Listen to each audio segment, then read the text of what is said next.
This week on Bruh Meets World. And then Cory is starting to like hound Eric to forgive him.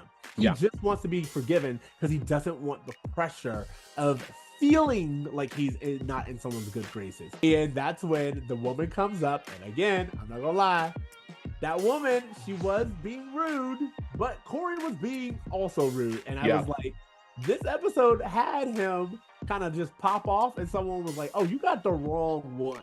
I felt a lot of satisfaction watching Cory get hit in the face. I feel like there's been several moments throughout the series where we wanted to see Cory get hit in the face. And, you know, again, don't condone violence, but, you know, fuck around and find out.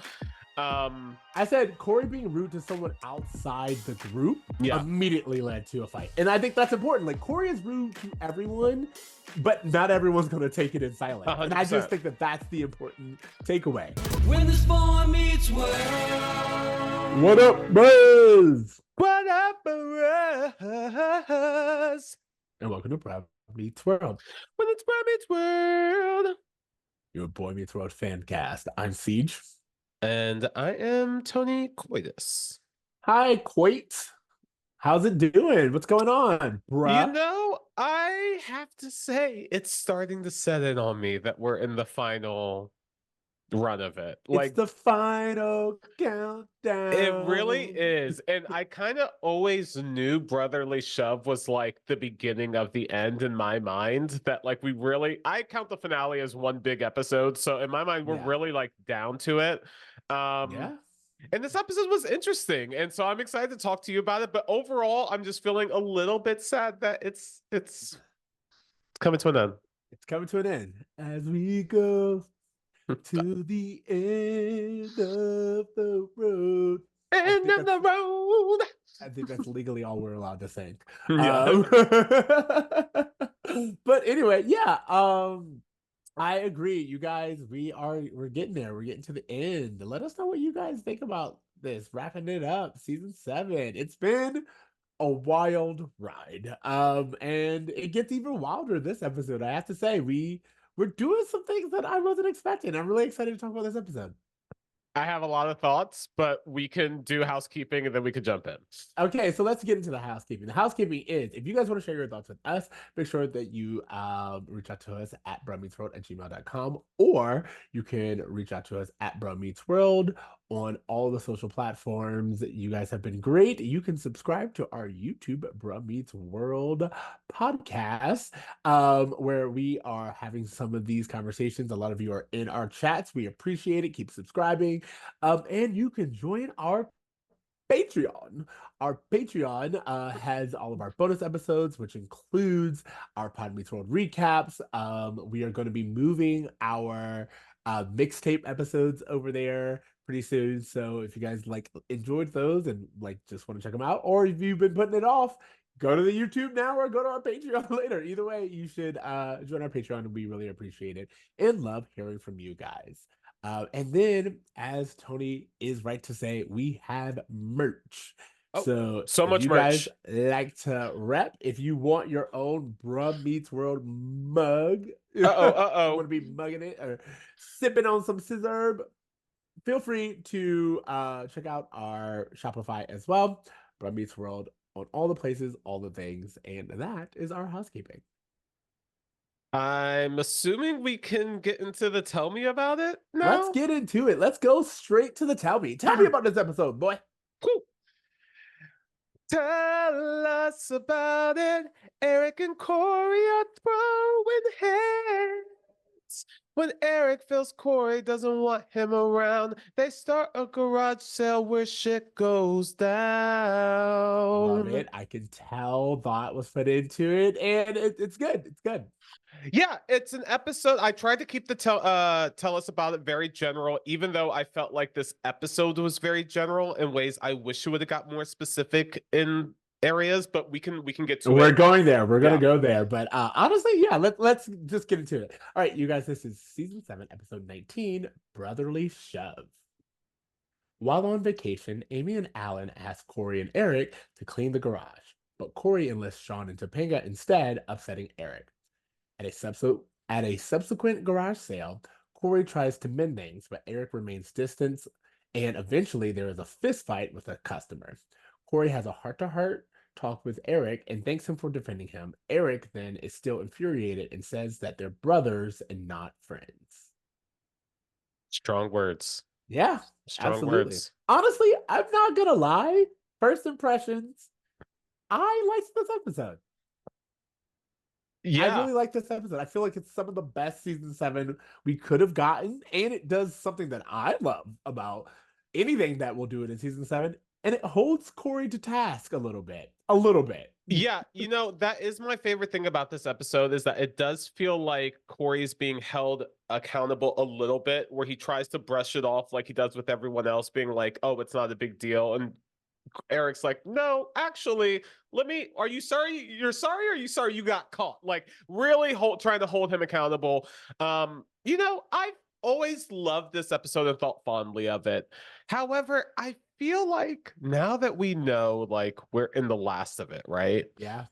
It feels like a scramble to close, I get what you're saying. some lingering things storyline wise that I still feel like are wide open. Like, for example, the B storyline of this, if there is a B storyline, is Shawn and Jack doing the exact same story they had for A Very Topanga Christmas, debating how do we get along, what do we do. Remember in that episode they were like, oh, I like to go skiing, oh, I like to go skiing, I really like skiing in France, don't ruin it. Like, they've done this whole thing already, and their storyline in this episode, no conclusion whatsoever. So Correct. like, notice I didn't bring it up specifically for that reason, but keep going. yeah, so like, and even with Cory and Eric, like, I love that we're getting serious Eric.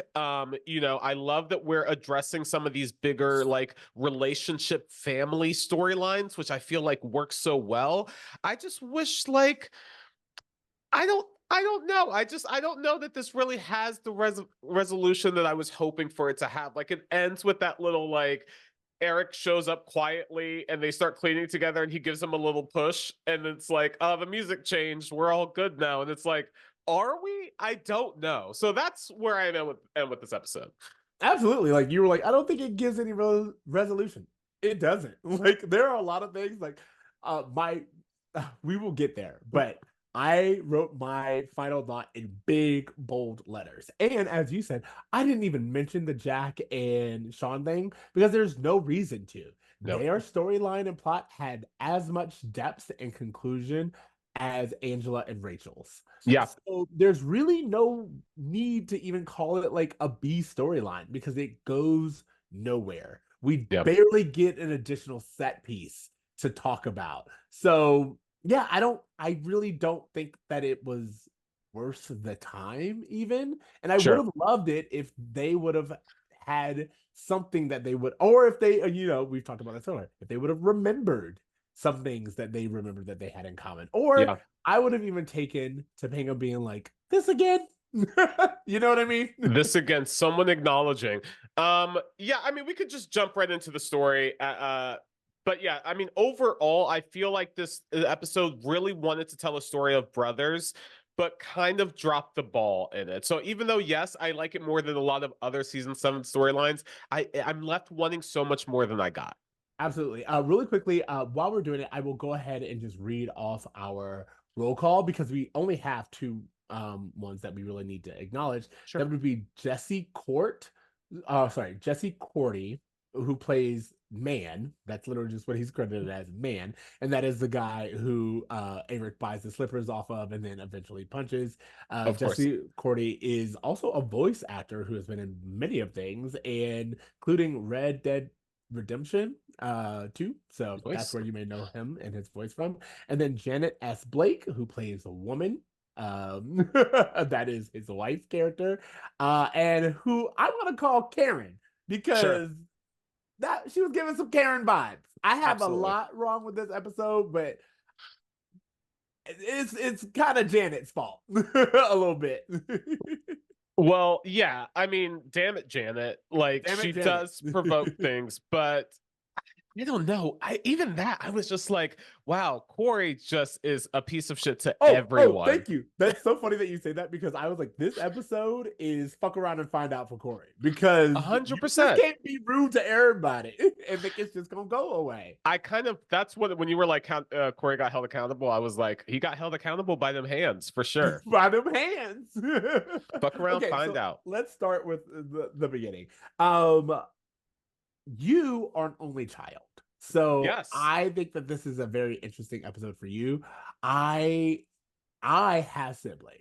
And so I do know there's a lot to be said about the relationships that you have with your siblings and like what that means once you have friends. Mhm. And once your friends and your siblings interact a lot and they're like a big friend group, and what starts to happen when some of you hang out without the other and like what that does for family dynamics. I'm very familiar with all of those things. Even if it's not just me, I have friends who are siblings and like we hang out, we met through this friend, sorry, through this sibling, but we hang out with this sibling and like what that does. There Sure. are lots of like little nuances that I just wanted to acknowledge because when you have siblings, you're almost never fighting about whatever it is you're fighting about. You're fighting Yeah. about years worth of things.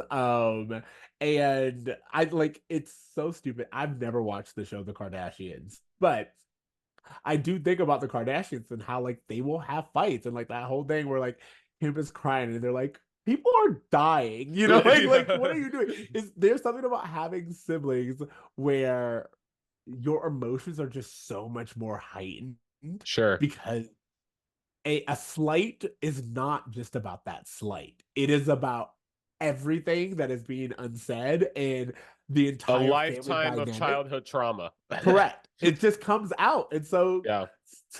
to a stranger, it's simple. It's like, hey, what are you talking about? He simply didn't give you a straw. And you're like, you don't understand. Yeah. It's not about the straw.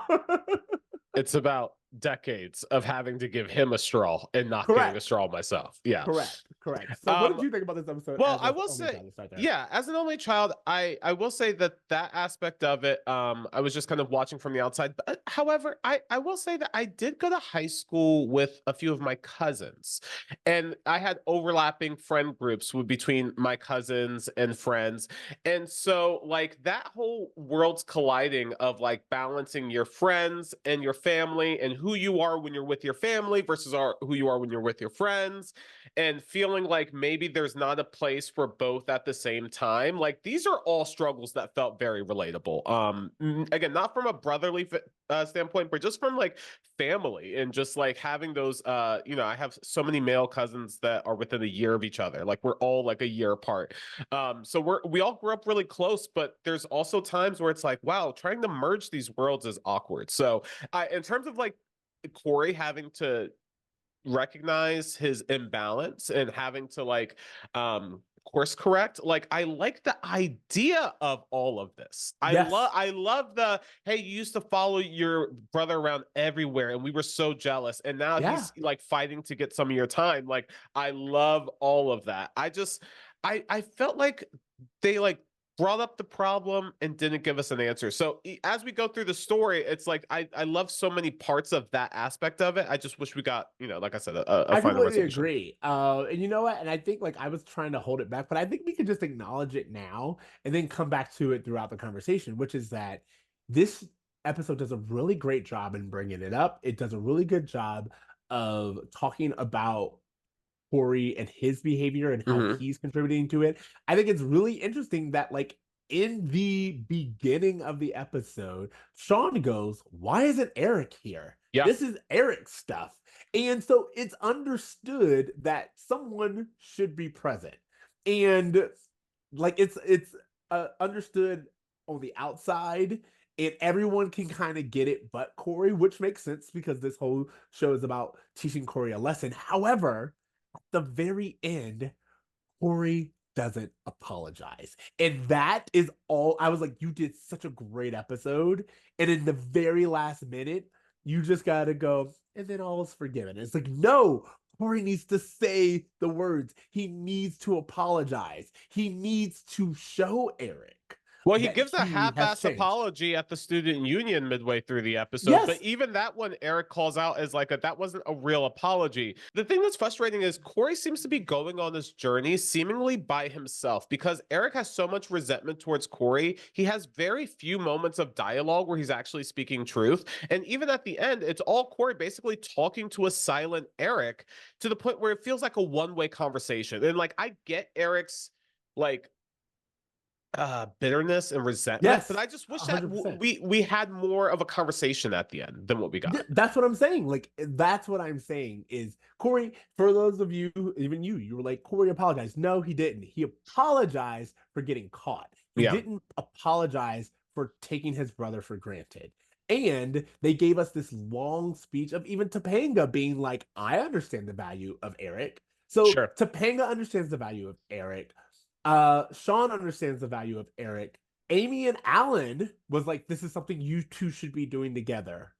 Everyone seemed to understand. I was going to ask you about that. Like, have you ever had a thing with your siblings where it was like, well, I talked to mom and mom said we were supposed to do it this way. And, you know, that is part of having a sibling where, first of all, you just lie. You just change the narrative. You're like, your mom is like, I want you to do the laundry. And then you go back to your sibling and you're like, mom said we have to do the laundry. Great. Love that. That's how that goes. And then you all do it, or one of you does it, or mom said you should be doing the laundry. And you just kind of pass that buck. That's part of just having siblings. Great. Yeah, I love that. But again, it's a difference between passing the buck. It'd be one thing if Eric came in and was like, "Hey, mom said you're supposed to do it," you know, and then like they found out that Amy was like, "No, I told him that you should be working on it together." But that's not what happened. Cory makes the decision. And that's what I think is the problem. I think the problem is that Cory has made the decision and then he keeps writing it off as not a big deal, even though everyone, including him, understands that these are shared childhood memories. Yeah. I love that. I love this kind of question about like, you know, who do the items belong to? Who do the memories belong to? Like, you know, Cory was so excited to tell Shawn and Topanga about these stories that they really didn't care about, but Eric would have loved. And, Correct. you know, even Cory doesn't really grasp that until the very end, kind of, that, hey, like the person who would appreciate this the most is Eric, even though he dismisses Eric saying, oh, you know how Eric gets. I would rather just do this with you guys anyway. Where it was just like, wow, like I can get why Eric is upset. Can I also say Eric is kind of all over the place this season because like this felt like a very grounded season 4, season 5, maybe Eric, but like we literally just saw him with the lottery tickets in the last episode, like sneezing the future. And so for him to come in with this very grounded storyline that feels like a completely different character. So in a way, I'm like, Cory, like, I kind of understand what you're saying in terms of Eric just being like a wild card and all over the place, and you never know if he's going to set your curtains on fire or like help you out in a tremendous way. Like, that's kind of a fair argument for the Eric that we've gotten this season. Okay, two things. One, I disagree that this is a vastly different Eric. I feel like this is the same Eric. This is the Eric that I've been talking about is emotionally intelligent and emotionally really grounded. And for all the theories that we've seen, this version of Eric is in fact hurting and he's constantly reaching out for connection and he's constantly reaching out to his family to be what they once were because no one takes him seriously anymore, despite the fact that he, again, shows emotional intelligence better than all of them and emotional maturity better than all of them. Now, do we see him buy back slippers at a higher price that he is selling? Yes. So it's still silly, stupid Eric, but I think this episode gets it right. It gets that balance right, where he's stupid enough to do this, but he's not quite opening a can and thinking it's a jar. Hold on, really quickly. And then another thing that I wanted to say is that, to your point, this is the same Eric that we've seen all season. Last week, he, got superpowers.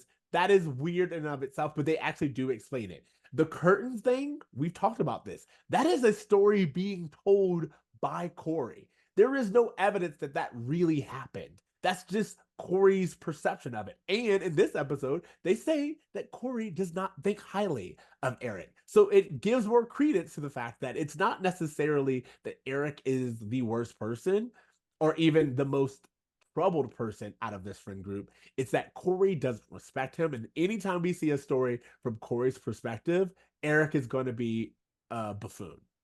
I just wish there had been a little bit more balance where we could understand the motivations of both Eric and Cory.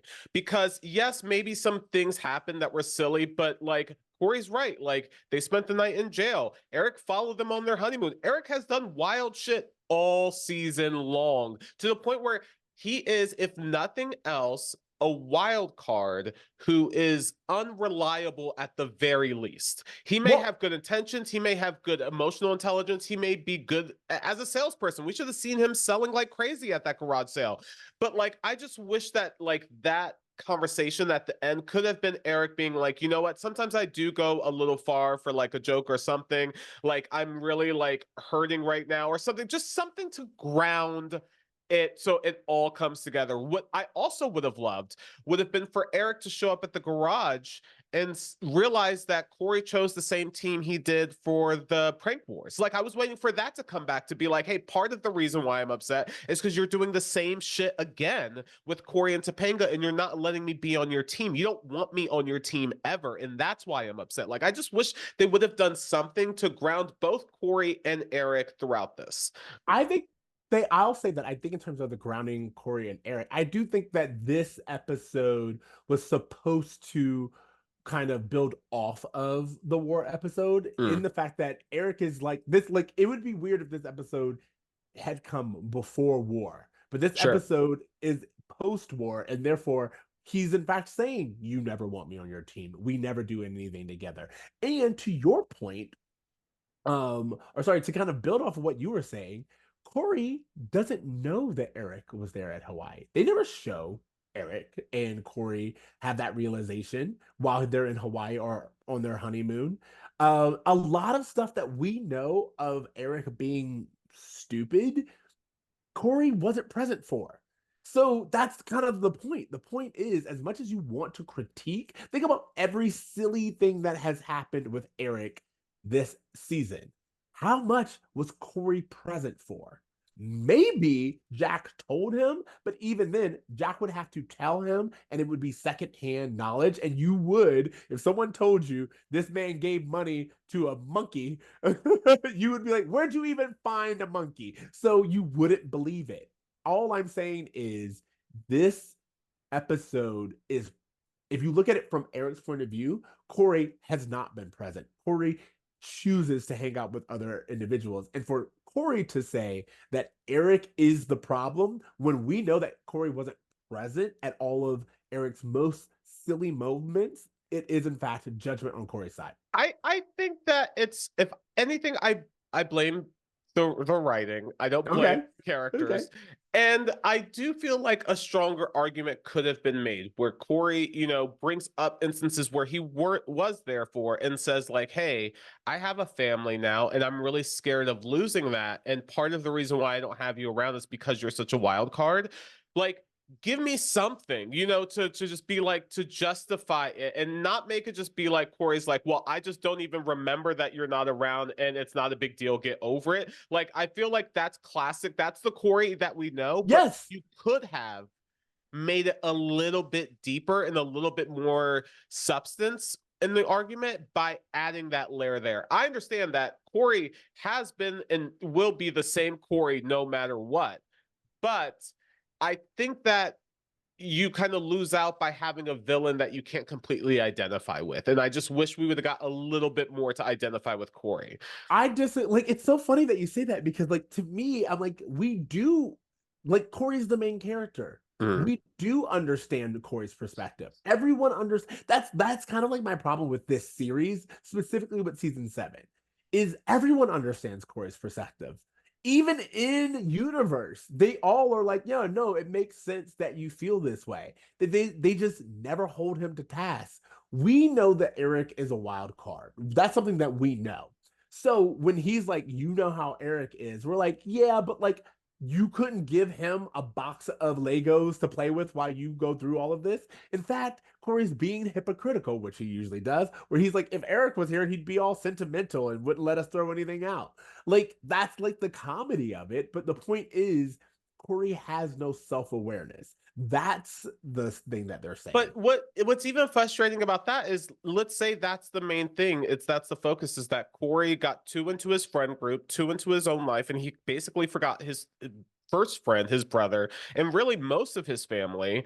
Like, if that's the story, Cory needs to enter a point of self-awareness in order for this episode to be capped off, but that never happens. And that's what I meant by Cory doesn't apologize. I agree with you there. If the episode ended with Cory sincerely being like, hey, I apologize. You were my first friend, and that should mean something. Or, whatever it would be, I think that would have gone a lot farther. You could have got rid of the Jack and Shawn storyline altogether and just had Cory and Eric trying to find ways to stay into each other's life. If the episode ended with like you know what, every first Saturday of the month, we're going to a baseball game, or we're going to do something, like, just give us, you put way more effort into having Jack and Shawn have that conversation for it to be meaningless, when you could have had it between these two brothers and had it be meaningful.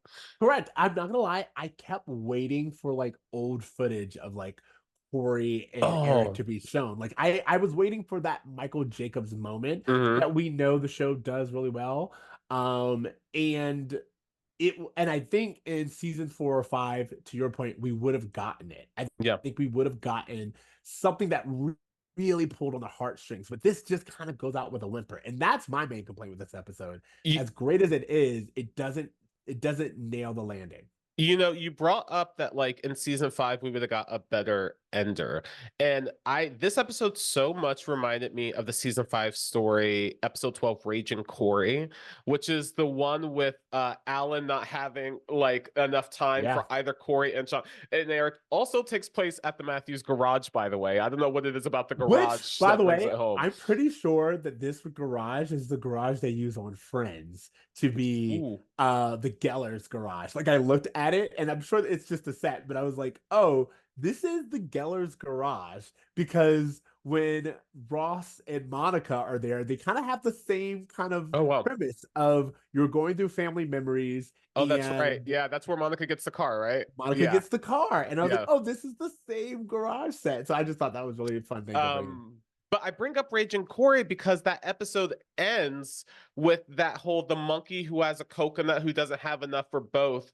And like, it kind of has like a Michael Jacob moment of just like Alan being like, I didn't know you liked this or you understood it. And he's like, well, you never asked. And he's like, all right, tell me what else you know. And it kind of ends with that kind of curiosity of they're going to get to know each other more. This episode did not have that. Not only that, the episode that you're talking about, Raging Cory, it also ends with them showing the title card that is Monkey with 2 coconuts. Yeah. And it's so important because that validates Eric's genius. Like, what Eric's actually smart in. That's what that scene is supposed to show. And that's the thing. It's like, this episode, I actually really, really like this episode, especially in terms of having brothers communicate. It's the last 60 seconds that bother me. It's the fact that Eric comes in and Eric is kind of like, I guess we'll just get past this. And Cory doesn't say anything, and it's just kind of like a silent agreement that we're going to move forward. And we're like, no, this, like, the thing that is standing out to me is Pod always talks about how they will bend over backwards to make Cory the right. Yeah. And that's what this felt like to me. It's like they couldn't have Cory apologize again, because that would have implied that he was wrong the entire time, and Cory can't be wrong. It feels like one of those rules, like, you know how like they'll give you like a book on things that like certain characters can't do. Yeah. Like Batman always wins is like one of the things. So it's like, this is just kind of what it feels like. It's like Cory is never wrong, and we will, even when he is wrong, and in universe we've said that he was wrong, we're going to end with someone forgiving him, because Cory can never be wrong. just to kind of stay in this opening scene a little bit. We're still at. We're still at. They go through a box where they come across boxing gloves. They make no reference to the fact that Alan was a boxer in the Navy. It feels like that would have been an easy reference to call back to. They also have a fight scene with swords, which kind of reminds me of their Shakespeare episode that they did. Like Yeah. they could have been calling back to season one, to just past seasons with the items in these boxes. Let it be things that we, the audience, were, introduced to or something. Like it just would have, I think, would have helped us be like, oh, even as the audience, we recognize that Eric should be there because these are memories that we saw take place in the Matthews home. I just think that would have helped. I agree. Well, I will say to remember when we spoke to Allison, she said that she only got 2 or 3 episodes. Yeah. And I was like, I think about that now, and I'm like, oh, we're not getting references from season 1 because unless you were like an avid watcher and you understood the lore, there's like, why would you have done that? In today's economy, in today's industry, we would have gotten little Easter eggs. You would have paused that garage and seen stuff from every single season. You know what I'm saying? Well, and I just blame Michael Jacobs because he was there and he was there for the kid gloves thing in season 1. So I'm just saying you could have just mentioned Alan's boxing when you see boxing gloves. It feels odd not to. They never mentioned Alan's boxing. Again, we've talked about this numerous times. There are so many things about Alan that we know that they never bring up. And you're like, but isn't Alan this person? Isn't this the type of individual that you've told us Alan is? Why is everyone forgetting this? Also, speaking of forgetting, I was like, so nothing in the garage is Morgan's? Like, no. Nothing at all? Matter of fact, where is Morgan? Because Amy and Alan are on vacation. And Cory and Eric were assigned to clean up the garage. So where is Morgan? Where's Joshua?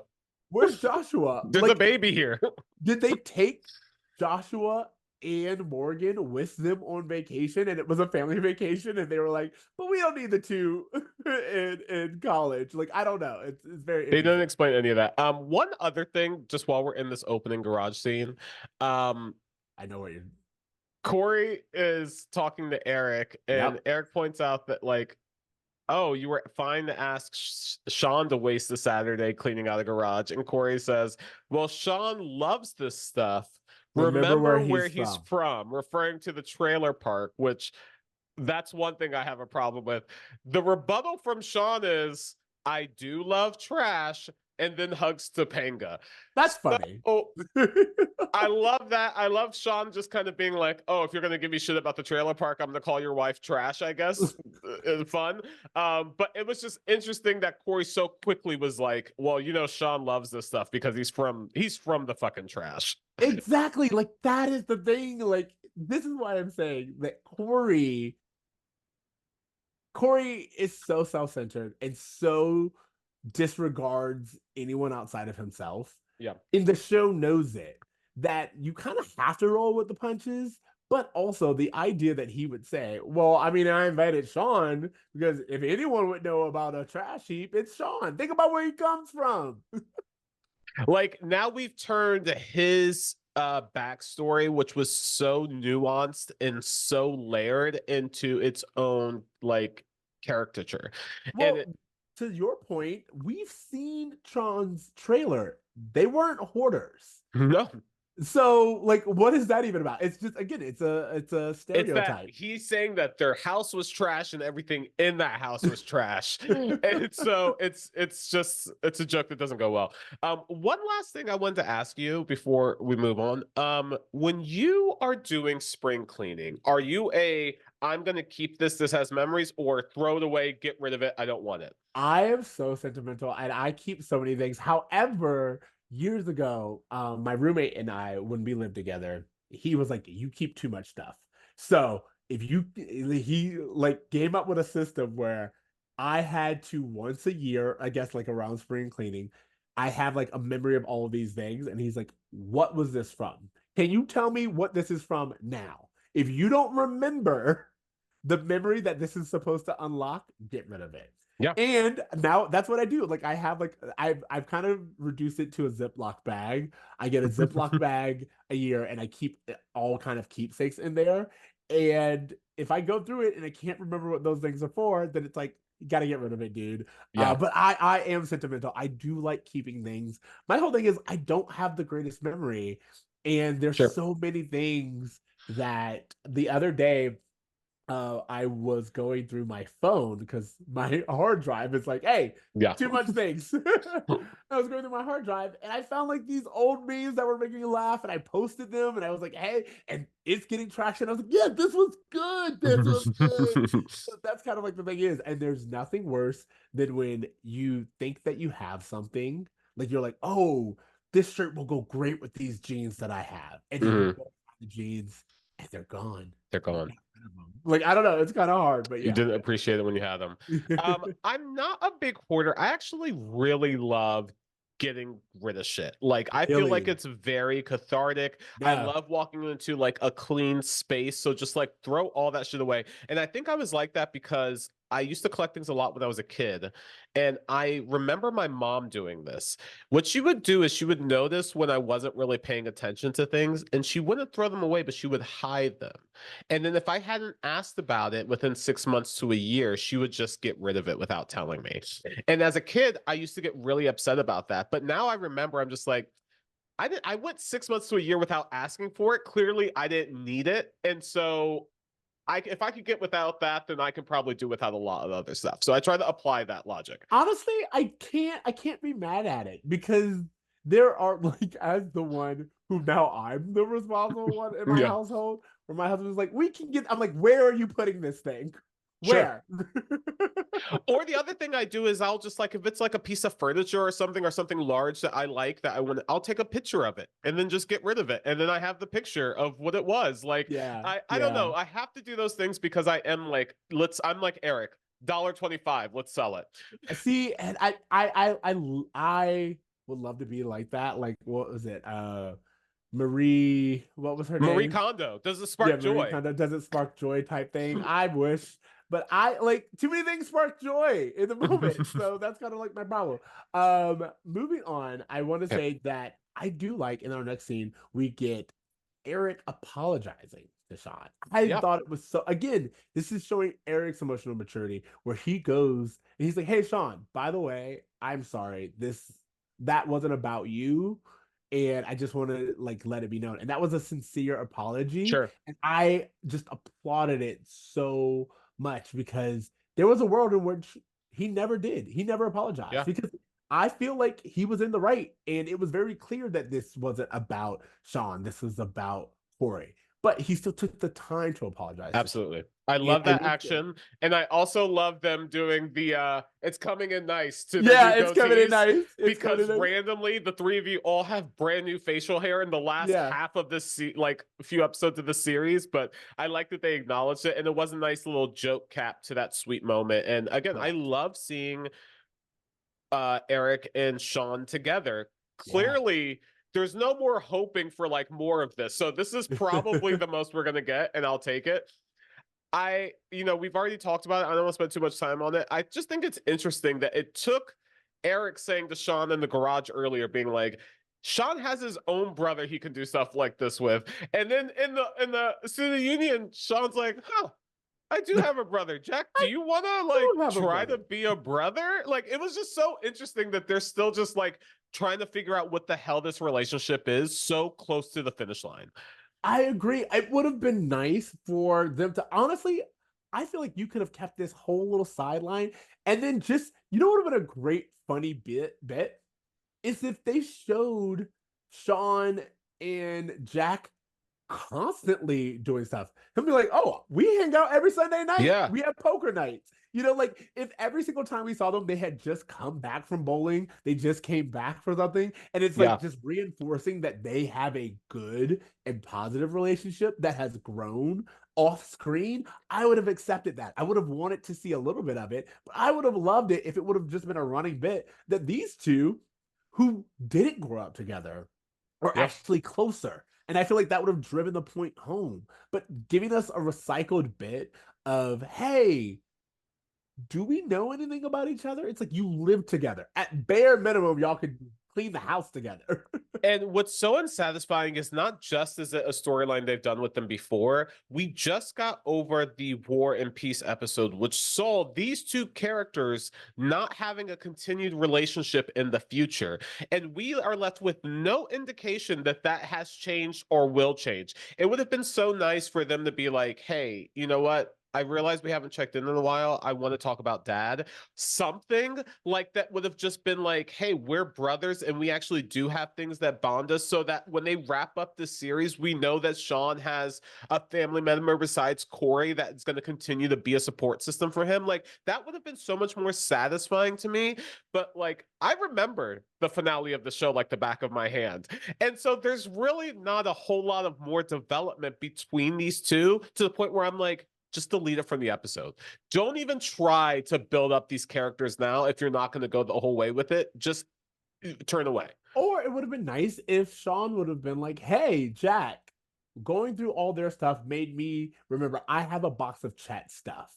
And then we see like Chet's shirt Jack is wearing, or something where it's just like all of these things where it's kind of like the gift that you didn't want, but Jack is putting up with it because it's memories of their father, or this is something that is like a really big deep cut. But if Shawn would have been sharing memories, and Jack would have been like, that wasn't me, and Shawn would have been like, oh yeah, that was my other brother, or, something like that. Something, because honestly, like, it feels really hollow. And also, like, I still don't know who Jack Hunter is. For him to suggest, let's go to the gym or the bank, it's like, wow, you are your own caricature. Like, you have nothing more than just the surface layer of your character to offer us. Play the ponies. Like, why would he say, let's go to the track? And Shawn is like, both have a tendency towards alcohol and gambling. Like, let's go to Vegas. Let's go to Atlantic City. Let's have a good time. Like, how great would it have been if they were like, let's go to Atlantic City. And again, the next time we see them, it's the two of them just like, you don't even want to know. Because that's all we really get. We get a scene of them being like, hey, what should we do together? If they would have been like Atlantic City, and then they go off, and then they come back, and there's a completely backstory that we obviously missed. We can't do like the violence thing, but if it would have been like The Hangover, where like they come back and you're like, where have you guys been? And they're like, we can't talk about it. We can't get into it. Just this kind of background storyline. Yeah, I love that. I also just like even things like, oh, let's go to the movies, and Shawn being like, well, do you have a problem with foreign films or subtitles? And it was like, dude, you wanted to go see a Van Damme movie. You were like trying to sneak in horror movies to watch behind Feeney's back when you were a kid. Like, who is this pretentious ass version of Shawn now, who's basically more writer than Shawn has ever been? Where, saying like, well, if we're not going to go see this foreign film, let's just go bowling instead. It just felt like a weird line to draw when you're clearly trying to connect with this person you have little in common with. And by the way, how is bowling more artistic than a foreign film? Yeah. Why does it make sense for Shawn's character to prefer a film even at all? And then like even bowling, like it's one or the other. Like they're two completely different aesthetics. Yes, because then doesn't Shawn say the mall? And then that's when Jack says the bank. But it's like, if you're going to the bank, if you're going to the mall and you're going bowling, then you can see a movie that's not a foreign film. It just feels like, how many times have we just seen them just like drinking and hanging out, like coffee or whatever? Like, why can't we just have them hanging out talking? Why does it have to be this, you're this and I'm that, you're different and I'm not? It's this odd couple bit and I'm over it. Honestly, I would say that Angela and Rachel's little bit works better. Yes. And I wish we had that amount of Shawn and Jack. Yes, let's give us that. Like, switch the storylines. Make it to where Angela, who is Shawn's girlfriend, is like, hey, they were just cleaning. We need to clean again. Like, or have it be Rachel, because Rachel was also the one who was like, hey, this inspired me. And then have them do, like, let us see them put stuff in the box and have little hijinks. Because it makes sense for them to clean out their dorms, because they are graduating college in a few weeks. We've gone through this. They have to clean out the dorms. So that makes way more sense than this Jack and Shawn storyline. Now that we've talked about Rachel and Angela's little box, I have to say, when we get to the point where Eric is like, "Oh, have you worn this tank top? I'll buy it off of you." I was like, "Was that necessary? I really don't like it. I really don't like it." Eric says he's a collector, assuming of Rachel's clothes, and he paid $50 for it. In all honesty, I'm not to kink shame anyone. If that's your thing and it's consensual, muzzle, but also to have it be like the only bit between Eric and Rachel, it was like unnecessary. I really don't like it. And again, like it doesn't do anything for Eric's character to remind us that, like, yeah, he's having a serious thing with his brother, but he's not so serious that he can't be a fucking creep. Like, Correct. it's like, who is this person? Like, I don't know. I don't feel like I know who any of these characters are at this point. And even Topanga felt a little off to me this episode. Like, Yeah, I like her towards the end of it a little bit, but in the beginning where she's, fight for my hand and my honor or whatever, I was just like, oh, this feels she was all over the place because she was like, "This is discriminatory," and I sued. Like this is like a little bit of the old Topanga, and like I would sue for discrimination. And again, we're getting more of like the hints of the lawyerism here with her, but for her to be like, "Now fight for my hand," it's like that's something that doesn't feel like Topanga necessarily. Yeah. However, it was good fun. It's a good use of Danielle. To me, the real issue is later in the episode, we have her play the Amy role. And I was like, oh, this is a speech Amy would have given previously. So again, they were like, move her from one box to the next. And that's all they really know how to write towards. My dream rewrite for this episode would be, the same Cory and Eric thing of going through the garage, but that kind of sparks this question of like, who am I compared to who I was with Shawn and Topanga? Ooh. And then just being like kind of doing that comparison between season 1 Shawn and season 7 Shawn and season 1 Topanga, season 7 Topanga, and kind of exploring that a little bit before we head to this final send-off for these characters, I think would have been a way better use of this episode. I completely agree. Getting into like the core of what this episode was about, which is about the brothers. I have to say we almost skipped over it, but when Cory does apologize, and you were right, you mentioned that he apologizes. And Erica's like, so what are you sorry for? And because you seemed hurt. Yeah. And it's are like, you sorry I'm hurt, or are you sorry you got caught? She says, so are you really sorry, or are you just sorry that you got caught? And that's the real thing. It's like Cory was only apologizing because he was like, this feels like the right thing to do. Do I know why Eric's upset? No, not really.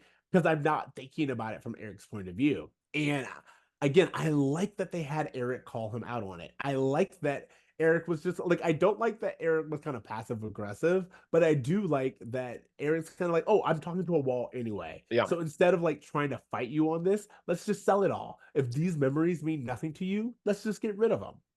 I wish Eric would have said something like, because Cory keeps saying it's not a big idea. It's not a big deal. It's not that serious. Like it's the same thing Cory said to Rachel when she was upset about the pranks, and it's the same thing he said to several of his friends throughout the college series. Like, I just wish Eric would have said, like, you mean it's not a big deal to you? To you.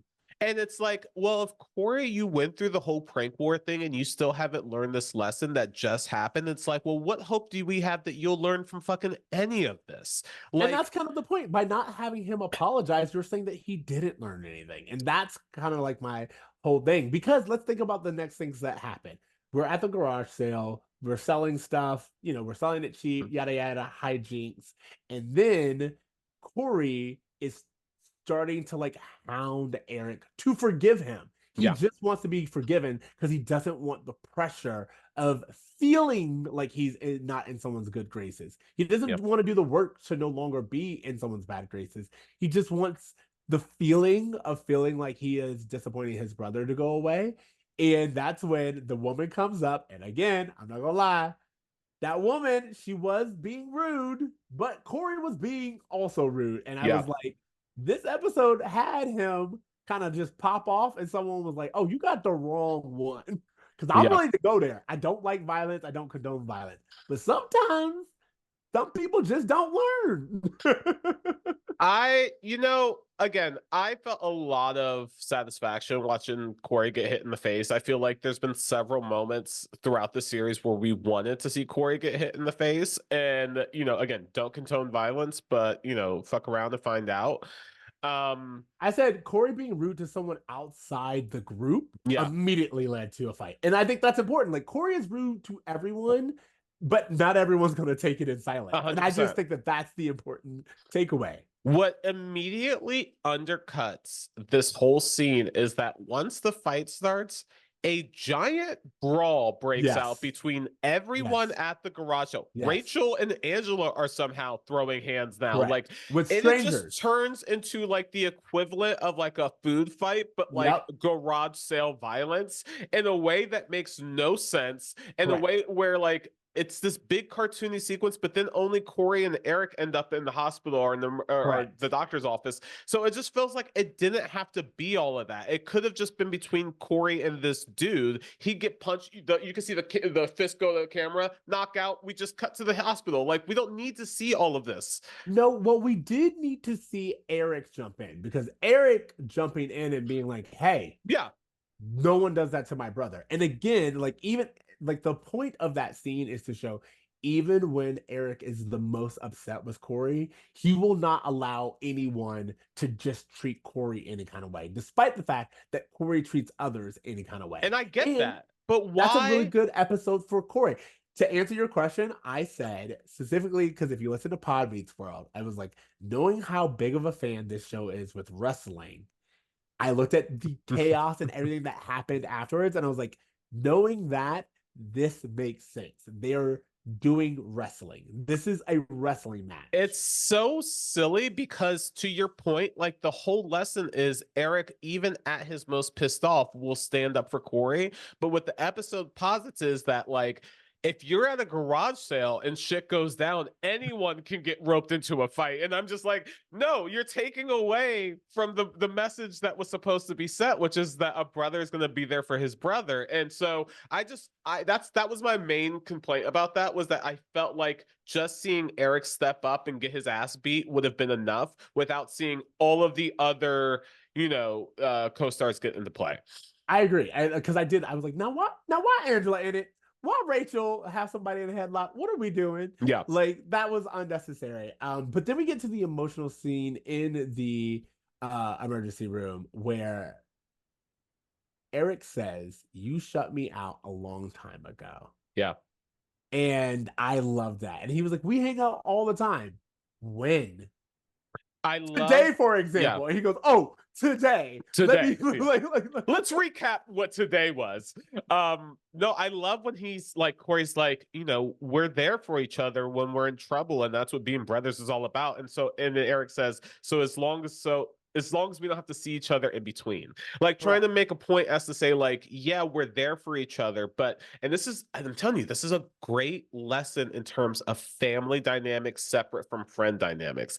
It's like, as we get older and you're no longer the little kid I share a room with, we actually have to make time and effort to spend time with each other. Otherwise, this friendship, this relationship that we have will be nothing but old memories that we add nothing new to. And we will essentially stop developing in our relationship by reverting back to all of our old memories as the basis of it. And I just wish, again, that had been more of what was communicated, because I had to really pull that out of a lot of small dialogue segments. What's funny is, in reality, if you think about the speech that Cory gives to Topanga, if it was said to Eric, that solves the problem. Because the thing is, I was looking at this and I was like, I honestly, like, I feel like there's something to nuance and subtlety in art, and I don't need them to say, hey, I'm mad. Hey, this is why I'm mad. And for that person to say, I'm sorry, you're mad for this reason. I don't need it to be that,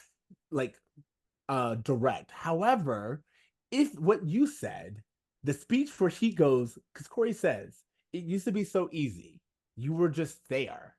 Like, if that speech would have been to Eric, or if Eric would have even heard the speech and we hear Eric come in and say something along the lines of, you really feel that way? Like, that would have gone a long way, because now you're showing Cory have these thoughts and addressing the individual to whom he disrespected. I talked about this previously.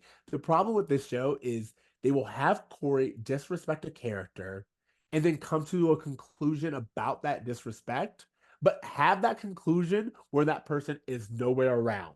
Yeah. And then when Cory sees that person again, he's like, "We good?" And you're Yeah. like, why would they think we good? Because the other thing that Cory doesn't do is he never takes a second to reassure his brother that he cares about him. One of the things Eric says in the hospital before he walks away is like, we're brothers, we're not friends, which means you don't have to like me and you clearly don't. And at Correct. no point does Cory make an effort to be like, bro, I like you, or like assure him at anything that like you're more than just someone who will come bail me out when I'm in trouble. Like he never takes that step to just say like, I love you.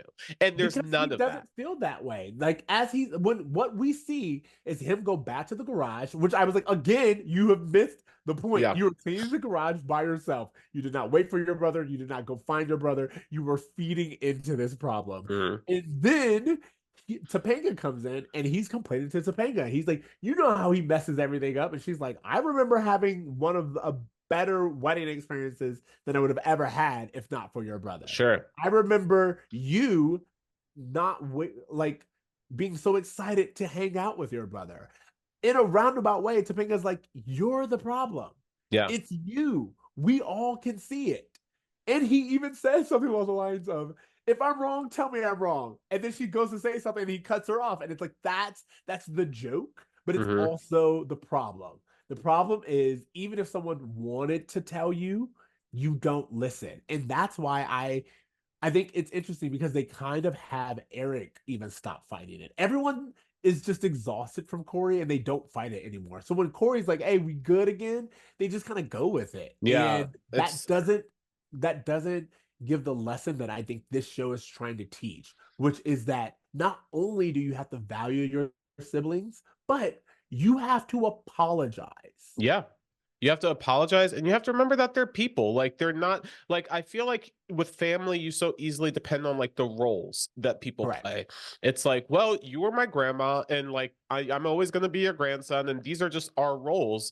Where it's like, oh no, this person's an actual person that you can get to know and have a deeper relationship with, and that's part of growing up. That wasn't really discussed much here. The other thing I was thinking of is that I wish Topanga would have said something like, try as if it's Shawn. Like work as Ooh. hard with Eric as you do with Shawn. Like just calling him out, because basically we've seen Cory go above and beyond and do all of this stuff over and over again, specifically with Shawn. Not even so much with Topanga. And Yes and no. yes and no, but more so yes than anyone else. Yes, I'll give you that. I'll give you more so with everyone else. But we've seen Cory also with Shawn just gonna be like, "We cool." You know what I'm saying? Yeah, and what essentially happened is that the relationship that Eric has had with Shawn is now the relationship Eric has with Cory. And there seems like there could have been so many room for conversations or dialogue to just kind of address some of this, like you were talking about, under the surface resentment versus this, how the episode legitimately ends with the loving brotherly shove. Correct. That's supposed to just speak for all of that. And we're Correct. just supposed to feel okay. You know, it made me think of the episode, season 5 episode Once in Love with Amy, where we find out Amy, Eric has that realization that my mom is a person. And Yeah. she has her, and I kind of feel like this has tones of that, but that episode does it well. And this episode, again, just by having Cory not speak directly to Eric, undermines the entire lesson. And like I said, I will go down as saying, if we take that speech that Cory gives to Panga and we make it either A, where Eric is like, he walks in and he's like, "Hey, did you really mean everything you said?" Or we just have Cory speak directly to Eric, then we understand that Cory's frustrations and the weight of having to balance being married and being in college with family dynamics is something that we can sympathize with, because this person also was able to apologize to the person that he offended. I think that would have gone really, really far. What did you think about the way they wrapped up Shawn and Jack's storyline there? You mean the lack of one? Yeah. Like we talked about this. There was no resolution. There was no resolution. Okay, yeah, We just don't wanted see to them confirm. after the garage. Yeah. Just wanted to confirm that the last we saw them was them saying, "Hey, let's go check out what's happening at the garage sale," and then them joining in a massive brawl at the garage sale was what Jack and Shawn found to do that day. Just want to confirm. I really have nothing else to say about this episode, if I'm I being agree. real. I agree. Like I was gonna say, like I feel like we've covered just about everything. I guess I will ask you. I kind of already brought up mine, but what would be your bruh moment of this episode? Um, I guess my main bruh moment would probably be throwing Shawn under the bus about the trash thing. Or you know what? I take that back. Eric buying Rachel's clothes. That's Uncalled, mine. unneeded. That's mine. I just was very much like I don't need this, and it feels very icky, all things considered. And again, it kind of makes Eric. It makes me question rooting for Eric. Yeah. You know what I mean? Like it's very much I thought about it earlier about like Joey from Friends or Barney in How I Met Your Mother. There are all these characters where it's like they'll just put it, they're like, ah, don't forget their skis ball. And you're like, Yeah. why? Why? Like this character can have depth. It's okay. Yeah. Feeny lesson. What is the lesson or the takeaway of this episode? You know what? If anything, I do feel like I was able to interpret a Feeny lesson of you have to put in work to maintain relationships that you feel like are going to be there forever. Like it's really easy to take your family for granted. Like that whole idea of like, yes, I'm your brother. That is a role that I have, but we can have a personal relationship beyond that. I wish there was more of that, but I feel like that's the overall takeaway. I completely agree with you. I feel like that episode this episode's message is pretty much that. Specifically, when we have Cory say, "Hey, I'm trying to balance being married and go to school and all this other stuff," Yeah. and Topanga was like, "There was a point in time when that's all you wanted to do." Sure. So I do think that that's the overall lesson. What grade are you going to give this? I'm gonna give this a B minus. And I'm gonna give it a B plus. I feel like Okay. this episode's really good. I feel like this episode does so good. It is literally the last minute of it that bothers me because we don't have Cory actually just say, "Hey, I'm sorry," or anything that direct. It's kind of like perpetuating this whole thing of like men don't share their feelings, even though we have someone as emotionally intelligent and mature as Eric. We've shown that. We've shown Eric put aside his pride and apologize to Shawn. So we could have had Cory do the same. And then also it has to come down to letter grade just because the Jack and Shawn story go nowhere. Yeah, it goes nowhere. Again, I don't know if I liked Eric this season in terms of him being very all over the place. Like last episode, it was the sneezing lottery tickets. Before that, it was the Topanga, you're fat because I wanted your pizza. Like he's just kind of been this person who, outside of like even the war episode, I guess, where he kind of is the ultimate like peacekeeper. I just don't feel like we see a good balance of silly Eric and like depth Eric, or Eric who has like more emotions than just the joke in this season specifically. And I feel like it kind of comes out of nowhere when we get a super serious Eric after getting so much wackiness. I just feel like after ingesting this whole season, I could have used more balance, especially after, we were talking about season 4 recently with the cast of Boy Meets World. And that is such a balance, Eric. That is the perfect amount of he's silly, but he's also dramatic and he's taking his life seriously. And people don't write him off because he's just a joke. They still treat him like a person. I wish there was just more of that with him this season. I think that's why it's hard for me to get on board with this episode. And see, I was gonna say I disagree with you in the sense of like I feel like there's so much through line of Eric being emotional and really kind of expressing himself, like even in What a Drag. Even though, like, I think you're blinded by the hijinks. I think that there are so many hijinks. I think we have Plays with Squirrels, we have Lana, we have so The sorry, monkey. hold on. Let me do that again. So I think we have plays with squirrels. We have Svetlana. We have the monkey. We have the psychic premonitions. We have being struck by lightning. That all of that overshadows that almost every episode this season, we do get Eric being sincere and emotionally intelligent and mature. But I Like, do feel like what you're talking about is accurate, but also part of why season 7 is all over the place is because they'll invest a lot of storyline in the wackier moments versus the actual true depths of like this character. I agree with you. I'm just saying that like it doesn't come out of nowhere for me. For me, as someone who's been watching it, it's the same person. It is consistent in who he is. The show just also, to your point, it dedicates more time to the wackiness. Yeah. So even though he is true to who he is and he is silly and stupid, we used to get episodes that never went too far in the silly and never went too far in the stupid. Mm. Yeah, we get a lot of that now. Okay. Yeah. Let's move on to homework. But before we do, we want you guys to check out our Patreon. As we said, we do a lot of our bonus episodes, our Pop Meets World reacts over there, and we also have our Patreon. We also have. Sorry, let me do that again. I don't know why I did that.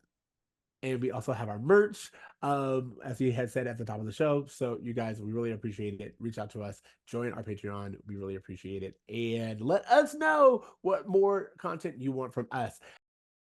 We interrupt your regularly scheduled programming to bring you an exclusive news announcement, introducing the Bra Meets World podcast Patreon.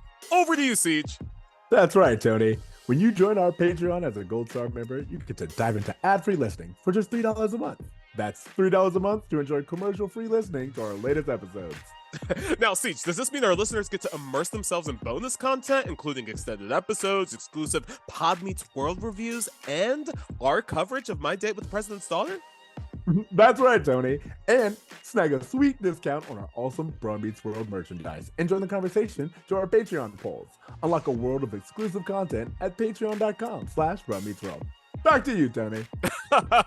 Thanks, Ceej. By becoming a patron, you're not just supporting the show, you're getting VIP access to content you won't find anywhere else. For just $3 a month, enjoy the luxury of ad-free listening and join an exclusive club where the fun never stops.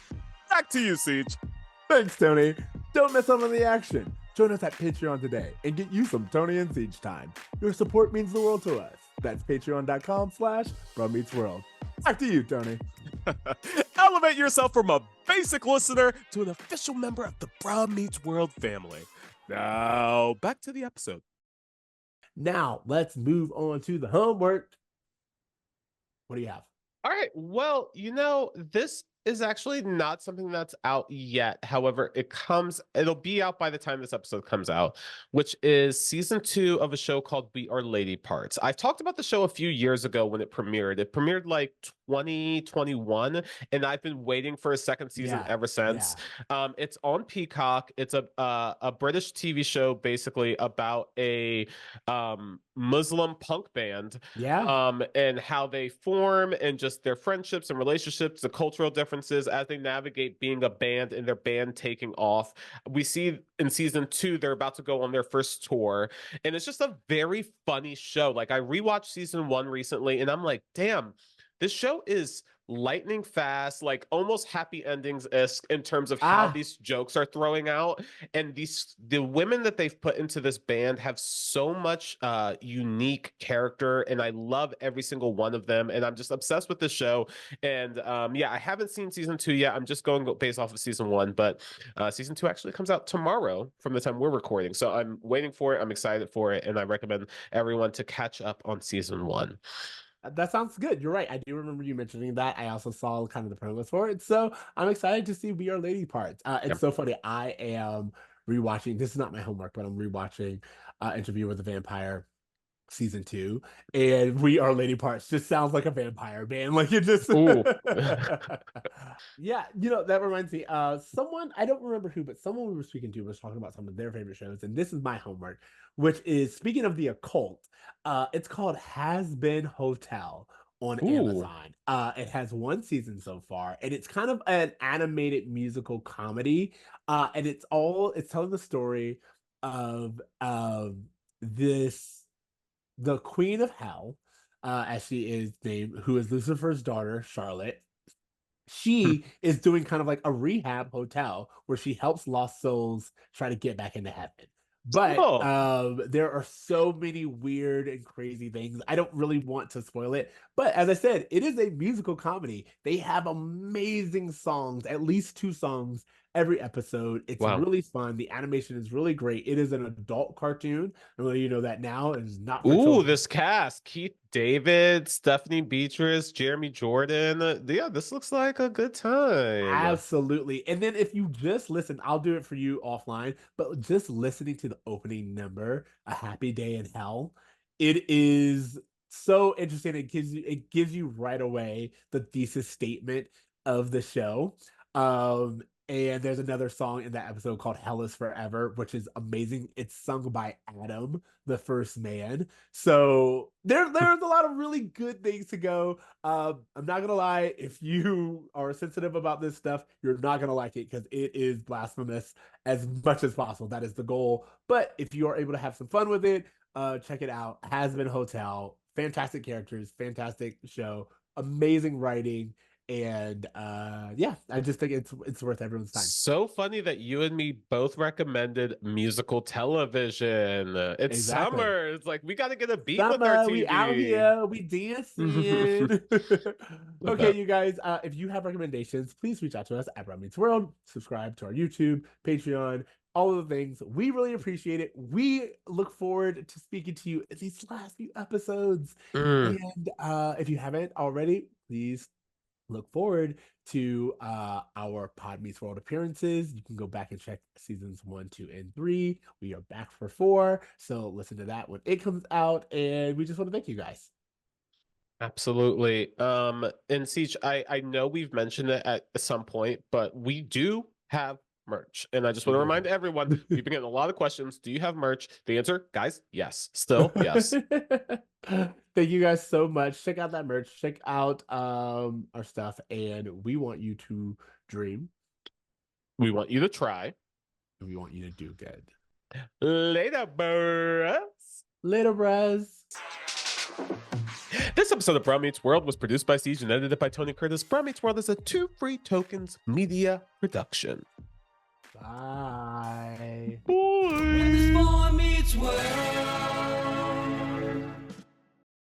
Join Jackie and Danielle, 2 best friends and ex-Blockbuster employees who are rewatching some of their favorite movies from the late 90s and early 2000s on the No More Late Fees podcast.